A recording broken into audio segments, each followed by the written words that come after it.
Let me start by saying my wife is amazing. If there was an award for Wife of the Year or Greatest of All Time, MVP, she would win it. And let me tell you why. We went to two World Cup games this year, one in Miami, one in LA. And I could sit here and tell you it was because the power of networking, but that would be a lie. My wife ran a partner program at her company, and I was her plus one. So I just rode with her to both of these events. And why would I tell you about this on a money channel? It's because it points to one thing that we often don't talk about. One of the biggest financial decisions you could make is who you partner with. It's not always about skipping the latte or finding the perfect index fund or where to invest your money. It's who you choose to build with. Let's talk about it. This is Journey to the Bag. So the World Cup was super expensive this year. Tickets were outrageous. $2,000, $6,000, $10,000. A lot of people couldn't afford to go to the games. And I was one of them. I was not willing to find that amount of money in order to just watch a game. I know it's the beautiful game, it's the best sport in the world, but those prices were insane. Are you so excited? I'm very excited. I gotta start warming up.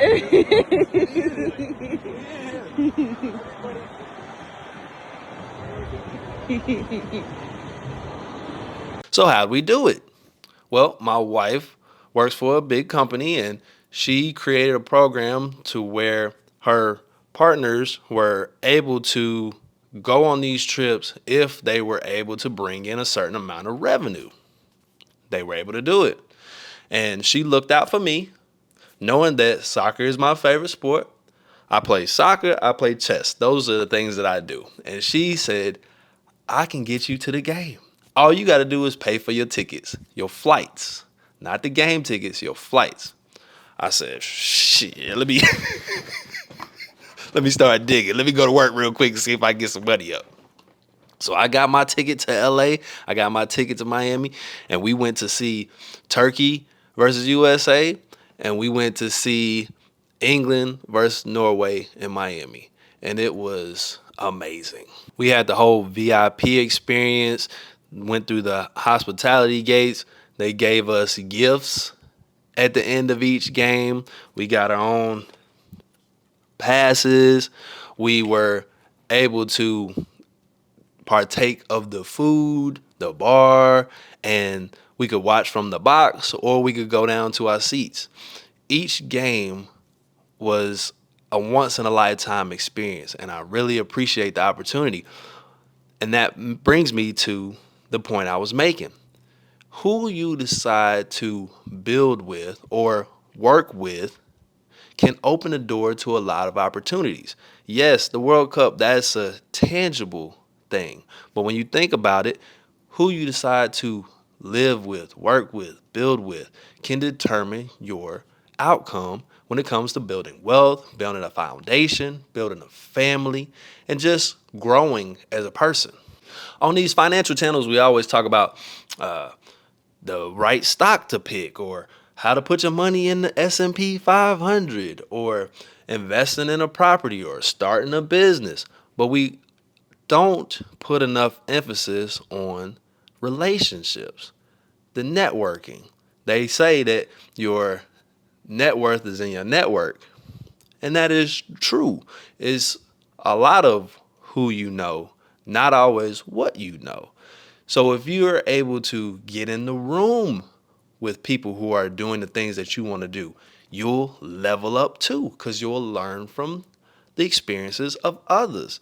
It's the same thing as picking the right partner, somebody who is financially savvy, somebody who is, interested in building wealth or interested in growing as a person and becoming a better person. They'll help you get to that level as well, and you'll level each other up as you go along. Now, I'm not saying you got to go out there and find a wife or find a husband, but it is important to work with people and find people that have similar interests and similar goals. Find people that are maybe even at a level that you are aspiring to get to, and work your way in. Find a way to get to their level so that you can grow and build like you want to. Let me give you a checklist. You meet somebody, start talking about money. Find out what their debt situation is. If they are transparent, find out what their credit score looks like. If you're interested in dating somebody, find out what their goals look like 5, 10, 20 years out. See where their head is at so you can see if this is somebody you want to continue to build with. Find out how people handle adversity. Are they somebody who would shrink in a big moment, somebody who panics, somebody who can't handle certain situations, or there's somebody who can face adversity and get through any situation? When their back is against the wall, they fight instead of flight. Find out if somebody is a saver or a spender, and see if that person is willing to save with you. See if that person is willing to take the steps and sacrifice or compromise in order to get to a certain point in your life. Then you got to have that uncomfortable conversation about money. How are you going to share the money or work together, combine the money? Because there are so many benefits from having two heads instead of one.